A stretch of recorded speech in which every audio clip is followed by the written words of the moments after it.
حالا هر یک مهاجر رو البته مسئله قرب روبل نگران نموده است.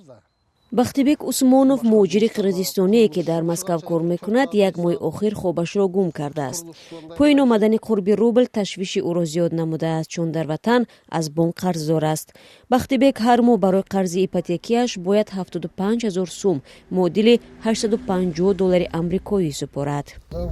من به نزدیکی قرض ماه اوگوستم را پرداخت کردم، اما چند روز بعد الکی برای ماه سپتامبر پول فرستادن در کار شد. خیلی خواطرم، چون 75,000 روبل که میفرستم قرض را نمیپوشاند. اگر این مبلغ را به سام تبدیل دهیم خیلی کم میشود. شاید انتظار شویم که قرب روبل بالا رود. خوب میشد که قرب اقلا یک به یک میبود. бахтибек дар москав ҳамчун ронандаи таксӣ кор мекунад. ӯ мегӯяд ҳоло маҷбур аст барои пардохтани қарзаш 12 соат кор кунад.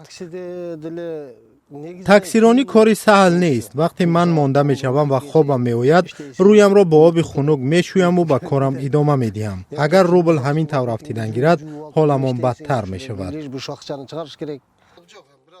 аз назари бахтибек сабабгори беқурбшавии рубл ҷанги русия бо украина мебошад. расул тулеев иқтисодшинос аз бишкек бо бахтибек ҳам фикр аст, вале ба тахмини ӯ дар арзон шудани қурби рубл пеш аз ҳама худи мақомдорони рус манфиат доранд. قرب پست روبل برای صادرات محصولات روسیه سودمند است. مثلا اگر در روسیه یگان مال 100 روبل باشد، در دیگر کشورها فرض کردیم در قرقیزستان آن نه 100 روبل بلکه 85 یا 88 سوم نرخ گذاری می شود. از این رو من فکر می کنم حکومت روسیه دیده و دانسته چنین سیاست پولی و قرضی را پیش می برد. бахтибек умедвор аст ки дар рӯзҳои наздик арзиши рубл ҳаддиақал ба нишондоди як моҳи пеш ки тақрибан 1 сом буд бармегардад. аммо ба пешбинии коршиносон чунин тағйиротро дар ояндаи наздик интизор будан нашояд.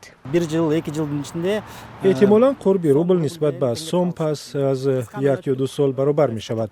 تا آن وقت تنها جهش کوتاه مدت جای خواهد داشت. البته انتظاری های وجود دارد که روبل و سوم ارزششان برابر می شود، ولی فکر نمی کنم که ماهای نزدیک اتفاق بیفتد. пешгӯиҳои таҳлилгарони рус низ нисбати қурби рубл дар қиболи доллару евро хушбинкунанда нестанд. коршинос Ян Мелкумов дар суҳбат бо Дойче Веле гуфт, интизориҳо оиди ба мавқеъҳои пешинааш бозгашти рубл ва поин рафтани доллару евро беҳуда аст. дар охири моҳи июн рубл ба беқурбшавӣ оғоз карда, дар нимаҳои моҳи август бори аввал дар 17 моҳи охир ба нуқтаи поинтарин расид. рӯзи 14 август $1 амрико ба 100 рубл баробар гардид. дар пайи уфти рубли русӣ пулҳои кишварҳои осиёи марказӣ низ арзонтар шуданд.